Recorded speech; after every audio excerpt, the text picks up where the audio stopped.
Hi there, Titans. My name is Paige, and today I'm going to be walking you through the Google Maps widget in Titan Web.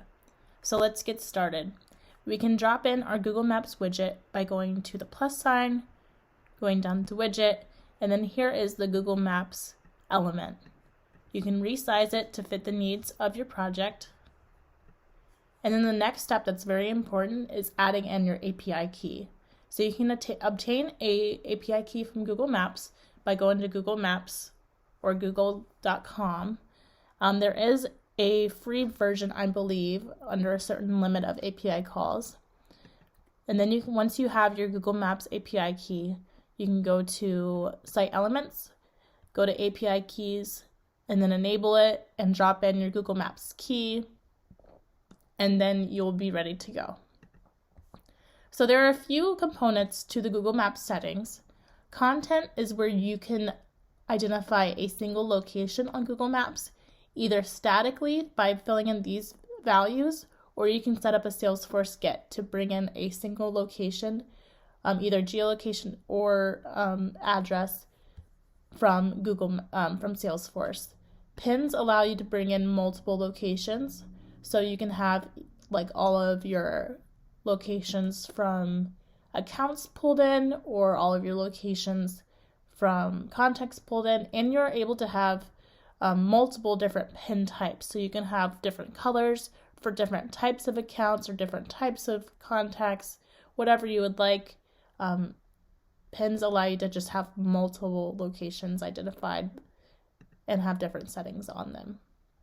Interactivity allows you to have an on-click action for all of the Google Map elements. So if the user clicks anywhere on the map, then an action will take place, any action you would like. And I did miss something. You are able to have actions on the marker click as well as on each pin click. So you can really have a lot of functionality with the Google Maps and give it an interactive component for your users.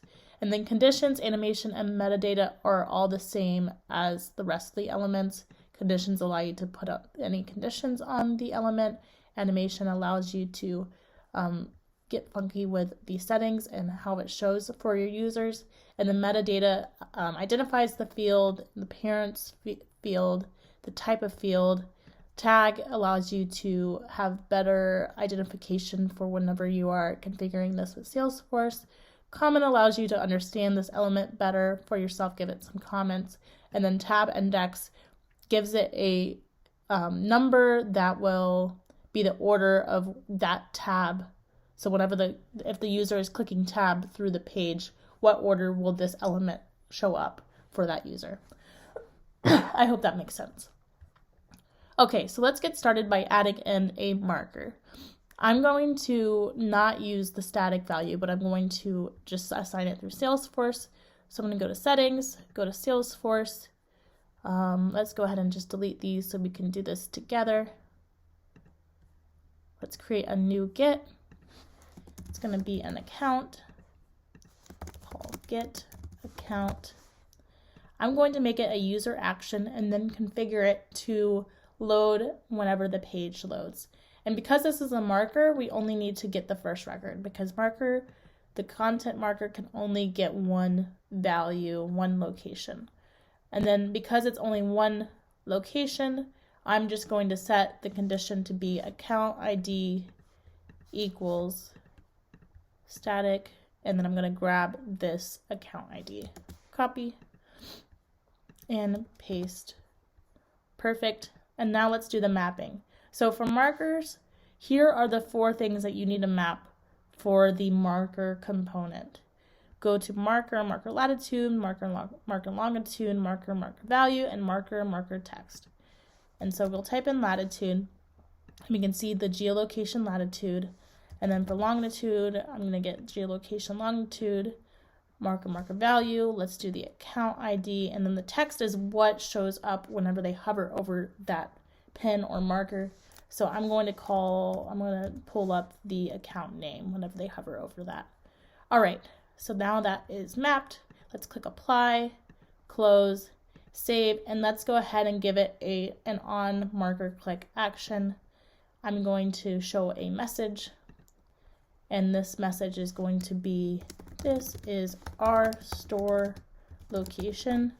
And then you can add in dynamic elements by just dropping in, let's do marker latitude, comma, space, marker longitude. All right, so this makes the message more dynamic and will always grab the latitude and longitude of the account. So apply, save. Let's test this. This is just using the marker. Oh, I forgot to assign it to the page. So we assign it to the page by going to Home, click on those 3 dots, go to Configure Actions, and then under Every Time, because I want this to happen every time the page loads, I'm going to choose Configure Action, and then I'm going to assign that Salesforce action. There we go. Now it will work for us. Save, and let's preview. So now the page is loading, and it grabbed that account location, and then we click on it, and it gave us that exact latitude and longitude. All right, let's move on with pens. And I'm going to keep the marker as it is, but let's add a pen. I'm going to call this one Accounts. Click Apply. Now let's get our Salesforce get in there so we can grab all of the locations. Again, I'm just going to use Accounts because that's where I have the geolocations in my Salesforce environment. I'm going to make it an user action and then just add it to the page load like I did that last one. And because we are grabbing more than just one record, I'm going to say up to, let's say 5 records, because I think I only have a few accounts with geolocations. For the conditions, my specific conditions that I'm going to use is that the geolocation is not blank, or that it's not empty, and that it's not the account that I just used. So geolocation. Now what's important for me, I actually had an error with this. Whenever you're setting a condition, don't use geolocation, use one of these. So I'm going to say geolocation latitude is not empty, and the account ID does not equal the one right here, just because I want to be able to see both my marker and my pens. So that should work. And then the mapping, we are going to use marker pen accounts value, marker pen accounts latitude, marker pen accounts longitude, and marker pen accounts text. So the value will be the account ID, the latitude will be that geolocation latitude, geolocation longitude, and then marker text will be account name. Okay, apply, close, save, and let's give an on-click action for this. So I'm going to go to that pen, choose on-click, and then I'm going to do the same exact message, but I'm going to show you what we have to do differently with pens. So the redirect, go to page. Wait, no, just kidding. I'm sorry. Go to do the show message toast settings, and then instead of, so I'm going to say this store location is, but instead of doing marker pen accounts value, we're going to say marker selected latitude, comma, marker selected longitude. And the reason why we do that is because if we did the marker pen latitude, marker pen longitude, then we're going to get all of those pens latitude and longitudes. And that's not what we want. We want only the one that was selected. And so that's why we chose the marker selected latitude and the marker selected longitude. And the reason why it's called a marker is because they're all considered marker, but the difference between a marker and marker pen is what we said before, that we can use pens to do many and markers for just one. So apply, apply, apply, save, and then let's preview this. So here is our location, and then when we zoom out, I think I forgot to set the I think I forgot to set the get again. Let's see. Yes, I did. Whoops. All right, so we are getting just that first account and then also all the accounts at the same time. Apply, save, and now let's preview. Zoom out. There we go. Oh, they're all black. Let me show you how you can choose, change that color so we can identify them. So under pen, let's go to settings, and then the color, let's make them, I'm gonna make them blue. Perfect. On click is fine. Apply, save, and then I'm going to preview. This should look a lot better. There we go. That looks good. So we have those locations. I even have a location over here in Singapore. And then when I click on it, it shows this exact location. And we still have the get or the on-click action for our original marker too. And it does have a different text. This one says our store location, and the other one says this store location. So that's two different on-click actions taking place on the marker and then on the pins. Alrighty, so let's move on to interactivity. Interactivity allows for something to happen when the user clicks anywhere on the screen. So let's configure that, configure action, and let's do I'm gonna show a toast instead of a message, and this toast is gonna say click on a marker to retrieve the location.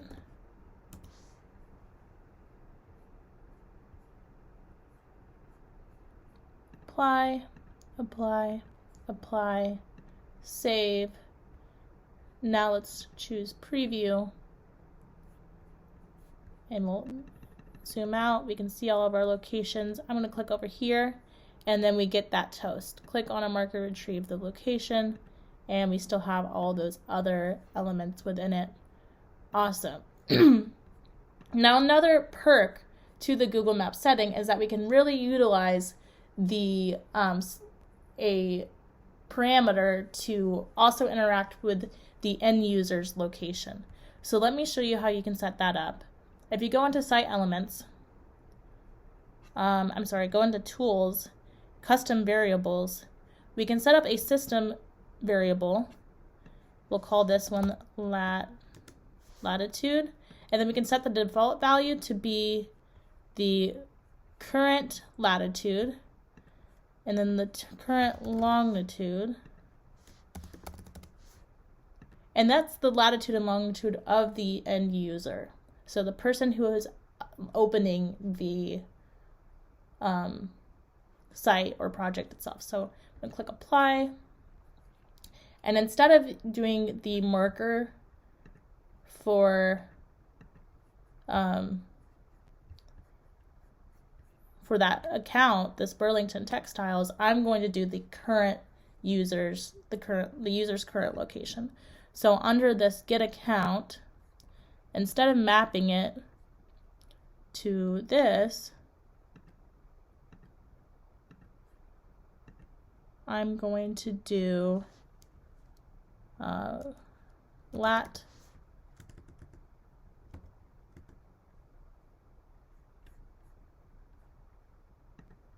actually no. So we're actually just going to we can just delete this one, and we're going to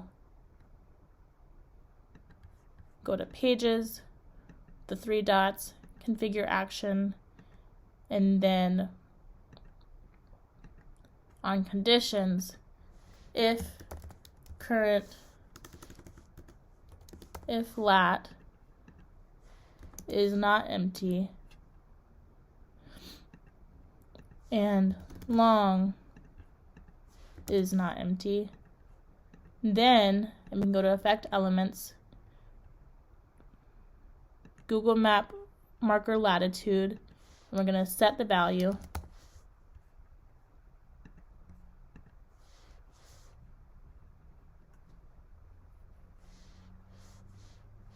set value from, latitude, apply, and then set value from longitude, apply, and then I'm going to click apply.